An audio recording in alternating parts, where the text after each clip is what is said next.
значи го Борис Стајковски таму. Емин Лиманов бара работа преку Агенцијата за вработување веќе 2 децении. Во последните неколку години му се приклучил и синот, кој исто така невработен.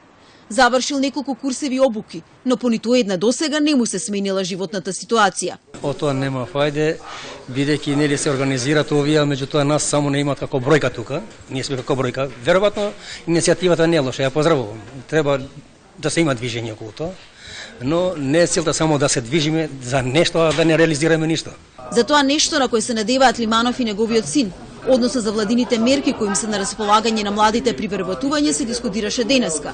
Созданијата до кој дошла младинската организација сега од разговорите со оваа популација е дека е неопходна подобра координација меѓу Министерството за образование и Агенцијата за вработување. Неопходно да се синхронизира образовниот систем со потребите на пазарот, односно со потребите на бизнисот, за да не се продолжи со понатамошна производство, односно генерирање на кадар кој што не е адекватен согласно потребите на работодавците. Еден од советите кој им беше денеска упатен до младите е дека треба да бидат многу повеќе заинтересирани во потрагата по работа, да не очекуваат веднаш голема плата и висока позиција и наместо да чекаат некој да ги вработи, сами да си отворат бизнис.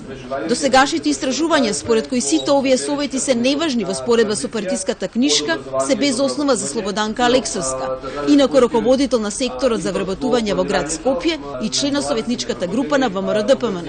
Најбитен критериум за наоѓање на работа и добивање на таа истата работа е стручноста, амбициозноста и компетентноста на било кое невработено лице без разлика во која возрастна категорија припаѓа. Според последните податоци на Државниот завод за статистика, од вкупниот број на работоспособно население, невработени се дури 46% од младите на возраст од 15 до 24 години.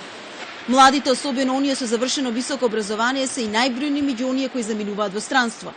Економистите многу пати досега предупредија дека нивното заминување ќе се одрази врз пензиските фондови, бидејќи нема да има кој да ги полни.